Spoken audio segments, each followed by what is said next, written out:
morning po sa inyo mga kaibigang idol. Sa umagang ito mga idol ay mag-update po tayo idol sa ating manok na ginamot natin yung kanyang tibak mga idol noong mga nakaraang araw. Pero bago natin ipakita kung gumaling ba talaga mga idol,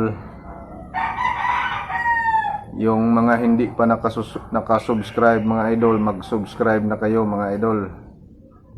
At mag-share kayo, mag-like para updated kayo mga idol sa mga video na gagawin ko pa sa susunod. Ngayon mga idol, ito na ang manok mga idol na ating ginamot mga idol noong nakaraang araw. Parang 3 days pa lang ngayon idol. Galing sa yung paggamot ko, 3 days pa lang ngayon. Kaya tingnan natin mga idol kung anong nangyari idol sa kanyang tibak. Yan nilagyan ko ng sapatos. Yan. Buksan natin to mga idol. Yan. Buksan natin.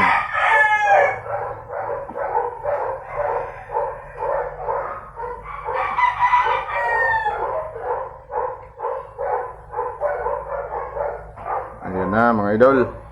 Ito na mga idol Ayan. Ayan, makikita nyo na mga idol Ayan. Ayan mga idol Kaya parang malabo yung camera ko mga idol Ayan. Wala na mga idol. Plat na talaga yung kanyang talampakan mga idol. Wala na yung nakabukol sa ilalim mga idol, wala na siyang bukol. Plat na talaga yung talampakan.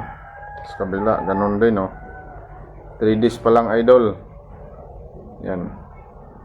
Pero hindi talaga na maiwasan yan mga idol na parang meron pa rin siyang itim sa gitna, kasi itong itim mga idol, parang to yung tinatawag sa amin dito sa Bisaya mga idol, kugang. Yan mga idol, ano ba to tawag sa Tagalog, hindi ko alam, pero sa amin kugang to ang idol.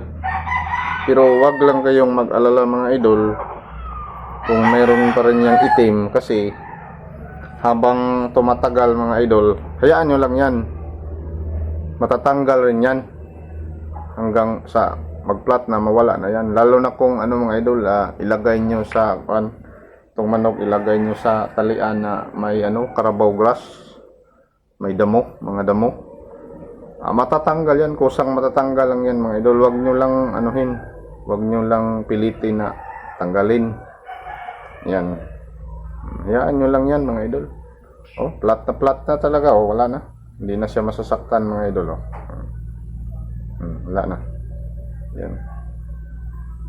Yan mga idol. Ito lang ang sikreto ko mga idol. Isang bisis ko lang itong ginamot mga idol. Pero nasa sa inyo na kung lagyan mo pa uli, kayo na bahala. Yan wala na. Wala na mga idol.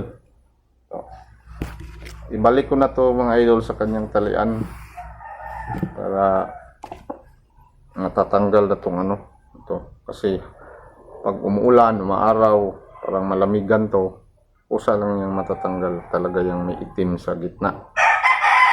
Ganda mga idol ganyan ka epektibo ang natin mga idol, paggamot natin. Okay mga idol kita nyo. Yun lang mga idol, simple lang ang gamot natin, hindi naman to mahal tong gamot na to, mura lang, saka matagal naman to maubos mga idol yung gamot natin na nilagay. Yan mga idol. Okay mga idol, maganda Magandang umaga sa inyo mga idol. Kuha na natin yung yung sikreto talaga sa paggamot na hindi tayo mahihirapan mga idol, di ba? Maraming salamat sa inyo mga idol. Magandang umaga po sa inyong lahat.